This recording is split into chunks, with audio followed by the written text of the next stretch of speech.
John Horner, Forex strategist at Deutsche Bank in Sydney. John, what do you make of the euro rally that we're seeing right now?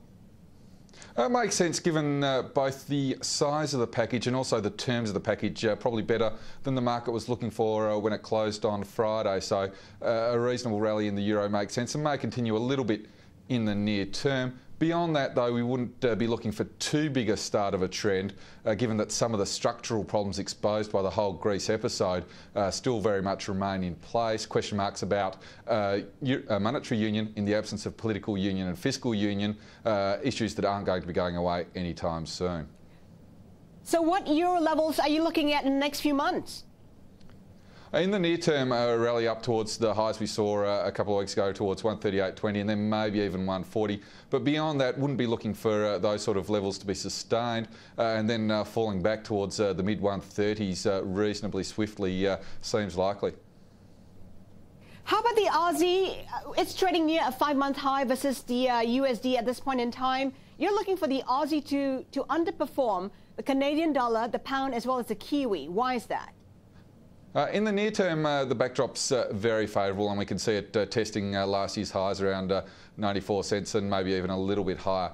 But beyond that, we do think a lot of good news is priced at these levels, and it's an environment where either the global economy will continue to recover strongly, in which case some of the other central banks will start tightening rates, or the global economy will disappoint, in which case some of the good news priced into the Aussie dollar will look like too much too soon. So it's more a case of all the good news being priced in Australia relative to some of the other currencies.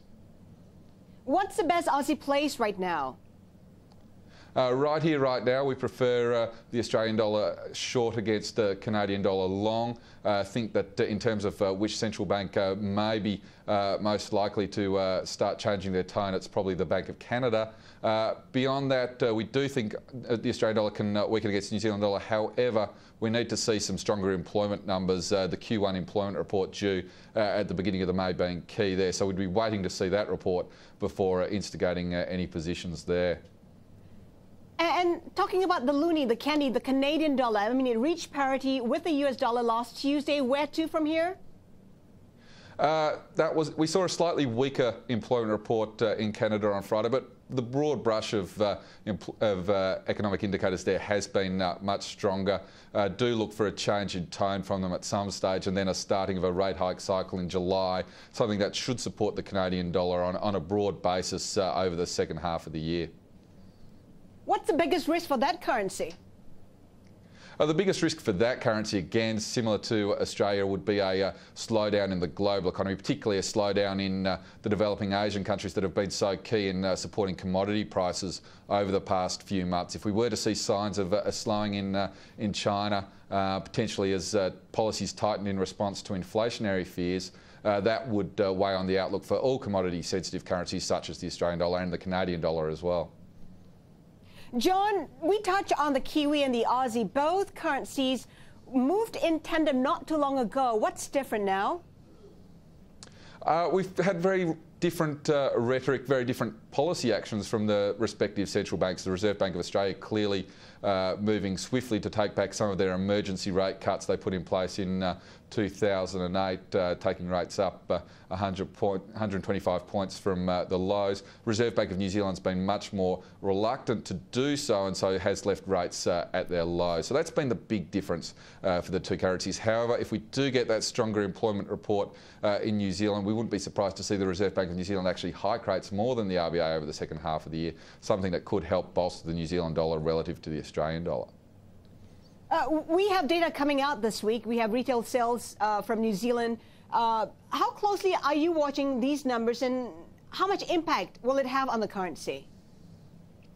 The retail sales report's probably dropping a bit in terms of importance for the currency. We get a lot of indicators as regarding the New Zealand consumer outlook as we start to get the electronic card transactions data, the credit card billings data. So the retail sales report's a bit lagging relative to those indicators, so I wouldn't expect too much response to that. Beyond that, though, as I said, we need to see some of the surveys, the strength we're seeing in the business surveys, the consumer surveys showing up in the real data. And we also need to see the housing market start to pick up. That's been quite sluggish over the last couple of months after having been quite strong through the middle part of last year. That may need to see the budget on the 20th of May and what the taxation backdrop for the New Zealand housing investment environment looks like before we can start to see some strength there. So a couple of factors delaying New Zealand's strength, although on a medium-term view, things that shouldn't really hold it back too much. Okay, John Honor, Deutsche Bank, thank you so much for that assessment.